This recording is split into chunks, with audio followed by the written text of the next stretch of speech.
Hey there, Internet. It's time to talk about another video, or another subject, or continuation of a subject, and how it kind of rolls into the rest of the last news of the week of Elon Musk buying Twitter. So, I get on social media, on Facebook, in this page, I think it was called Reliable Sources USA. I've actually, at this point, started avoiding going back in there just because I know I'm just going to keep commenting and getting annoyed by someone that just keeps denying stuff happens and just, critiquing my grammar, which is, I'm sorry, but that's a sure sign that you've lost your argument if that's the argument, if your grammar isn't up to snuff, and nobody's grammar is proper on the internet, especially in comment sections. And it was a meme that was to the effect of, if you think an inclusive mouse is a threat to your kids, but a guy who bans math books with no explanation isn't, you're part of the problem. Well, number one, as I said in the my response to this, shouldn't be called the Don't Say Gay bill. It should be called the Don't Groom My Kids bill, or as I've said before, the Don't Undermine My Values bill. And this led to quite the argument back and forth. And of course, Twitter had all of its things about, we got to promote a healthy conversation. And there is no such thing as a healthy conversation. And during the last week, somebody on Cracked.com, I made a comment about how I couldn't wait to see the continued meltdown of Elon Musk basically taking bans off a lot of people. Because if he wants to make money on Twitter, unban Trump, unban Alex Jones, whether you like him or not, people are going to be using that platform to scream at him. They were a draw.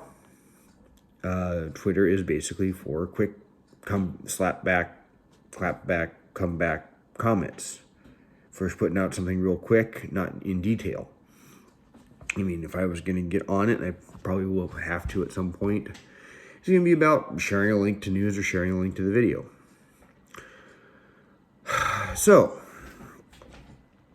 this is going back and forth, and they said, my grandma kept saying, here's the 4 provisions of the bill. You can't talk about these subjects with kids. You can't have secret conversations with kids. If there's an issue with the kids, you have to tell the parents. And you can't hide the material from kids. You have to let them know what your curriculum is. Now, why is that a problem for any parent? As many of you know, I teach martial arts. And I, right from the start, tell the parents what I'm going to be teaching. I invite the pastor at the church that I teach in both churches I've taught in, where I've rented space from them, to come to the tests so they know what's being taught. I've never not, tried to not make it clear what I teach. So why is this a problem? This is a question we have to ask. And in the course of the conversation, they tried to say it doesn't happen. And I even today had somebody post a meme of, to the effect of, I did test positive for the Rona, but I am on the mend. But posting about how if teachers could indoctrinate your students, they teach them to do their work on time, use deodorant, and bring them coffee. And I'm like, that would be supporting the parents. And you say that doesn't happen, like this teacher. I posted I just grabbed a quick TikTok video from Libs of TikTok of a teacher basically saying, I don't do any of that. I just teach my version of history as truth. I had an 11th grade teacher that did that. The one thing I will give Mr. Nagley credit for is he taught me to have my ducks in a row, and it's part of why I like to have the link in the description. I like to be able to back up my crap, in addition to my pathological need to be right. And so I went and grabbed that and said, should I go find the video I found about Joe Rogan exposing the woke stuff being taught to his kids from critical race theory. And somebody else in that same thread on Facebook had said, we haven't responded to the part about banning books. I said, yes, I did up above, because they were banned because they were talking about critical race theory and other unapproved things. And so I went and got the links, and that's why we're revisiting it. And I said, what's this to this person who couldn't ever explain what provision she objected to. Couldn't do it. And I went and got from the Maryland Public Schools, which will be your first link today in the description, of what they're teaching kids, and they are talking gender identity as young as pre-K, potentially. And under healthy relationships and consent. Now, a lot of this seems very innocuous. Honestly, should kids be taught anything at that age, say before fourth grade and maybe even fifth grade?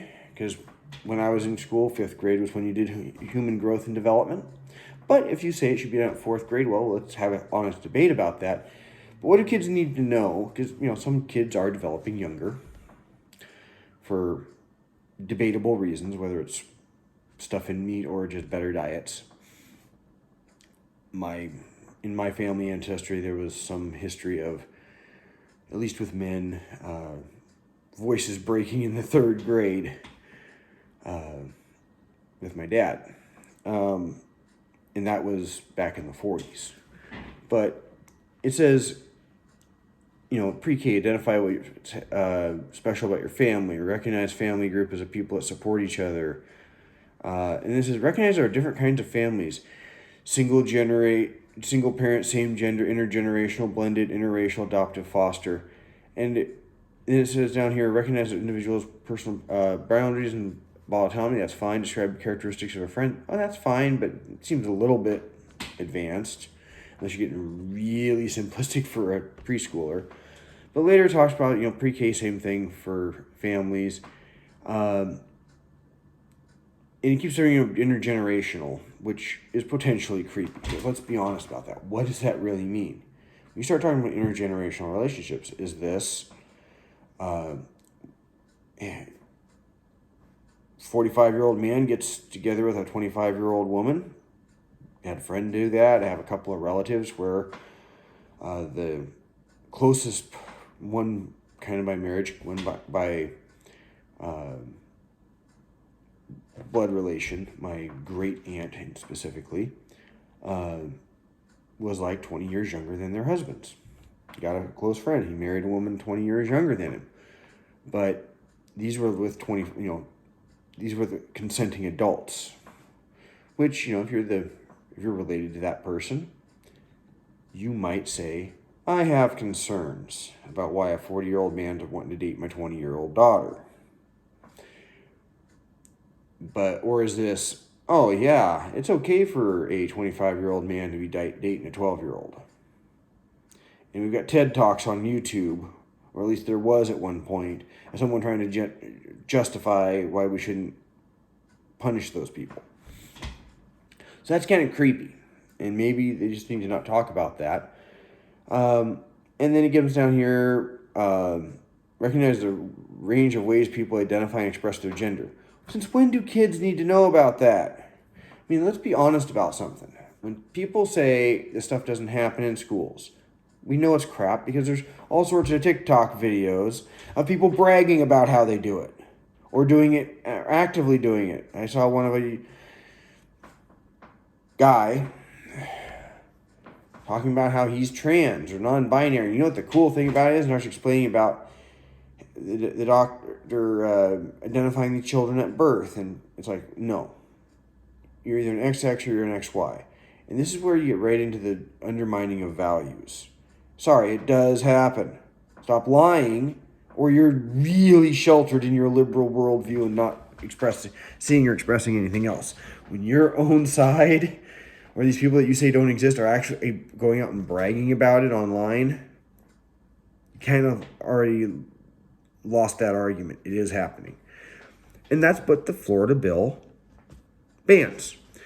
Now, we go through this whole long thing, and you got people screaming at each other, and people saying, "Oh, just block them." And I finally just said, I'm not going to keep going in there unless I decide to literally drop a link to this video. But seriously, what provision is objectionable?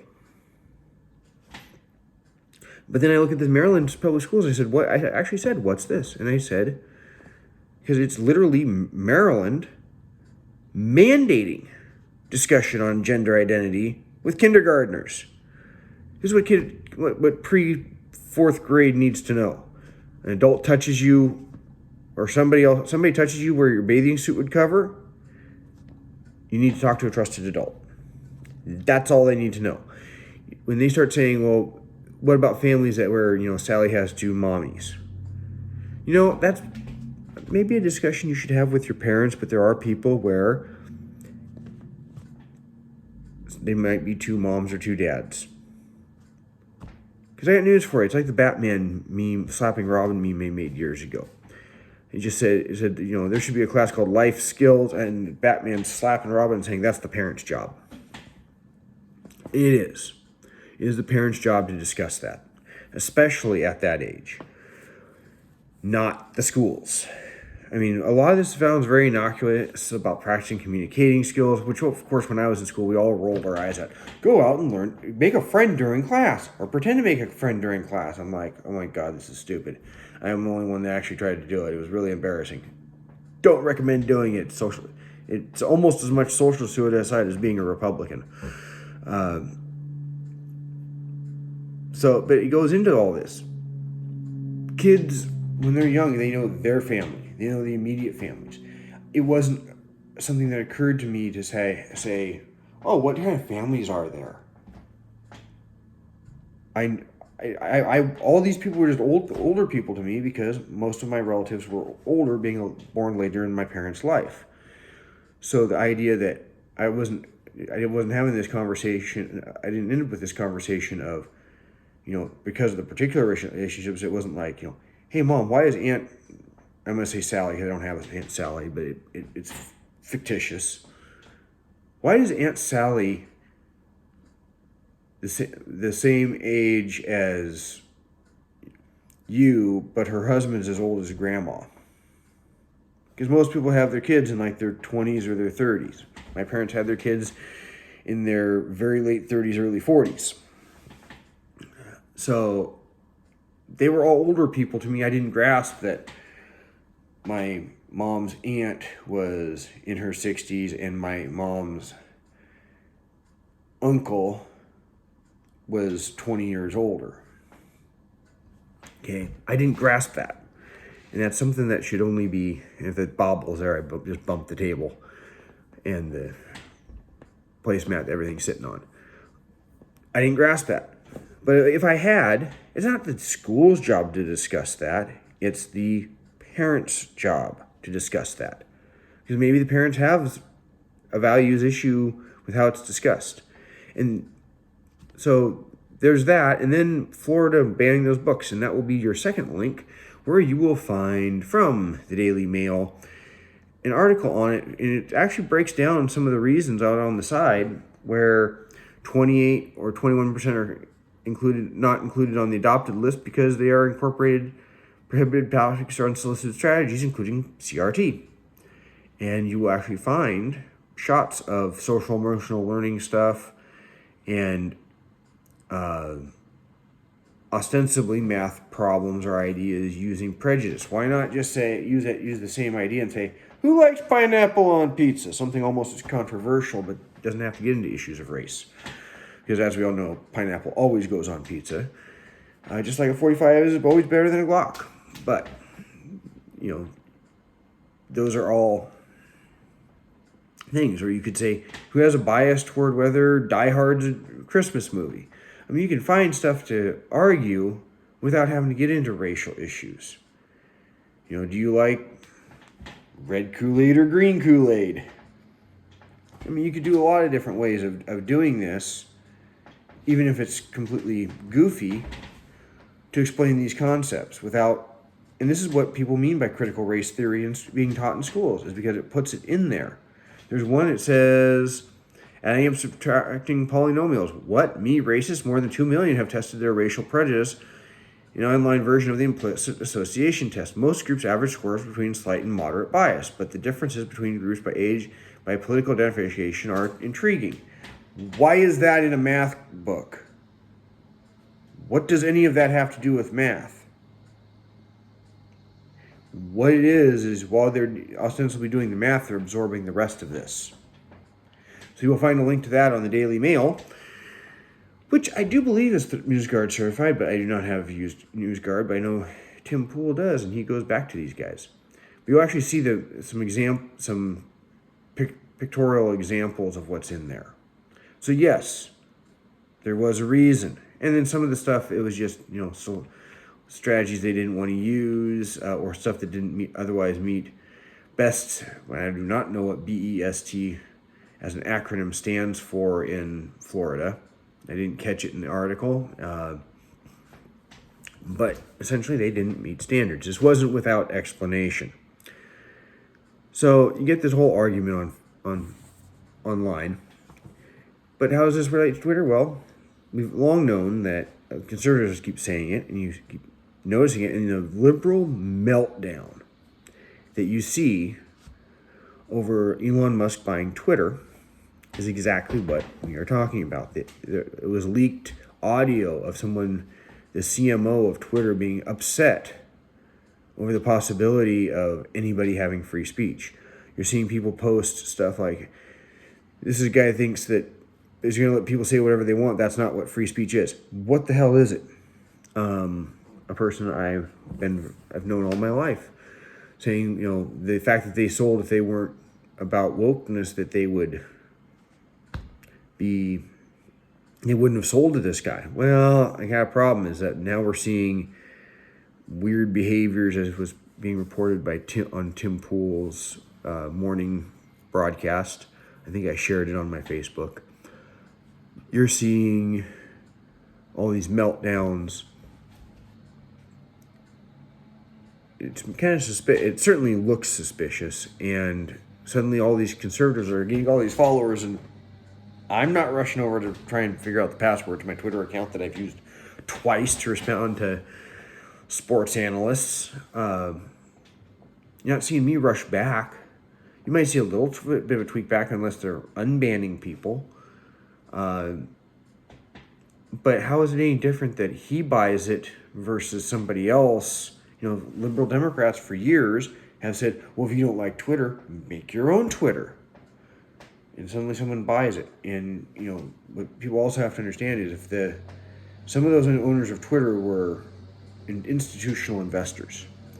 And if there's a bad earnings report coming, which is suspected, or maybe a less than anticipated one, maybe it still shows growth, but not what they would want, they're still going to have a situation of, our stock went down, you could have sold it for this much more, you as the board are now liable. The financial liability to the board of directors could have been greater than they were willing to do for their ideology. And the employees certainly have an ideology when you see them, the meltdowns. So, telling me that's not going on, we've seen that evidence for a long time. So,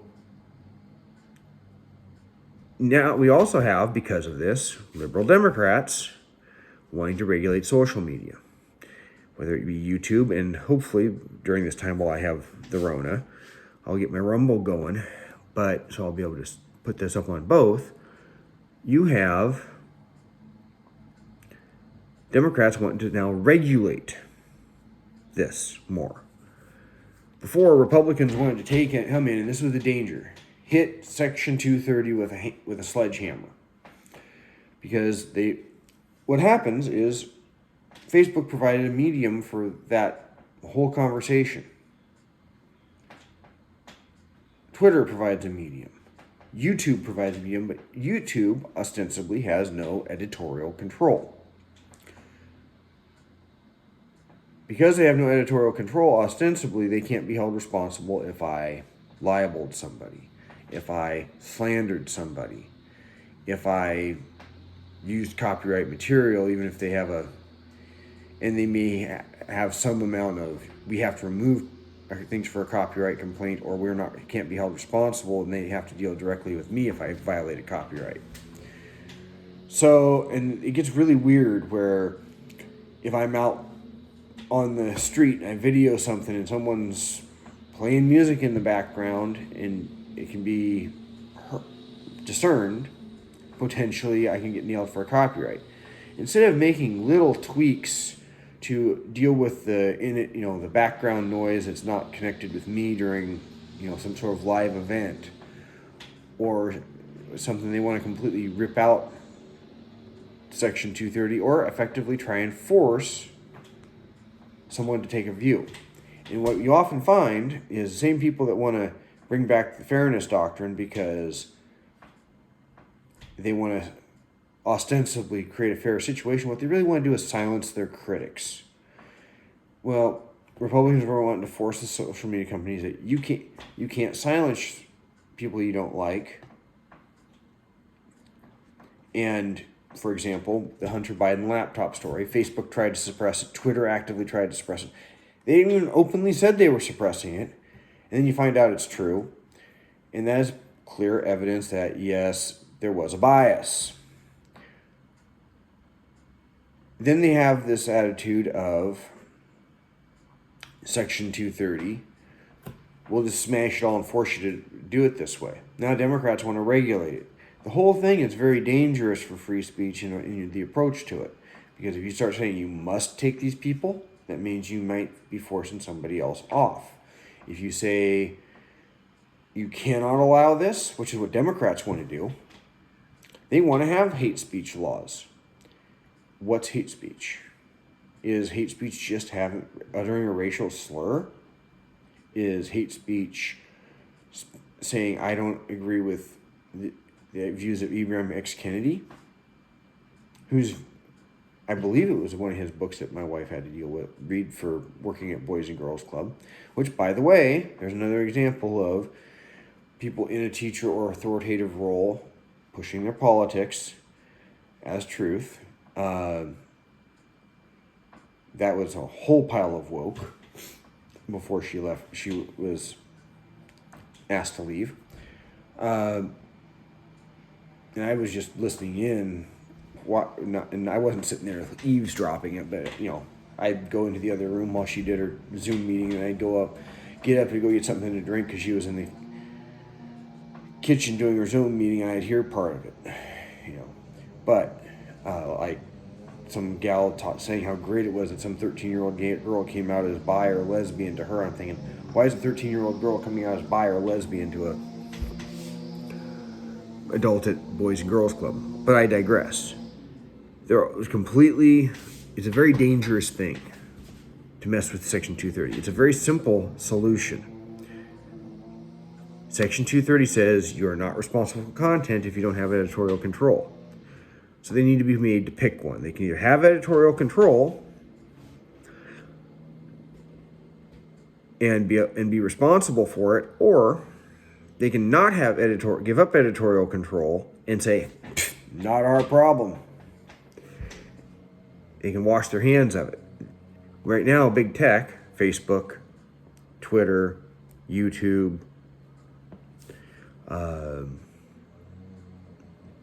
seems like there's one I'm missing. They want editorial control and to be able to wash their hands of any liability. You make them pick one. Say, look, other than violent threats or harassing behavior, you have no editorial control, and you have to be consistent. So screenshots of what's being allowed on another page is not considered threats, because many times I saw that where somebody would take a screenshot of someone wanting to see a politician's daughter assaulted in a bad way. And the comment was allowed on a liberal page, but you take a screenshot of that comment over on the liberal page and say, see what's going on over there, and they bust on the conservative page.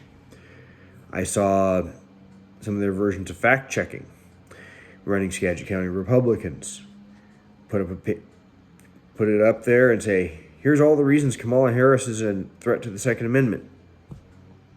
And then it's all documented, nicely laid out in the article. Somebody else posted it. They called it false because she uttered the words, I support the Second Amendment. Really, if a conservative said that about being pro-choice while pushing pro-life legislation, you'd call him a liar, and you would let that exact same article stand if it was busting on a Republican. So don't tell me there's no bias. But that's what you do with Section 230. You just say you got to pick one. You don't say we're going to regulate what's said, because that is a direct threat to free speech. And you might think, oh, we can't have that. We can't have hate speech. What you call hate speech today, and you say is perfectly acceptable today, especially in terms of things like critical race theory, I might be calling hate speech tomorrow, and it might be your threat.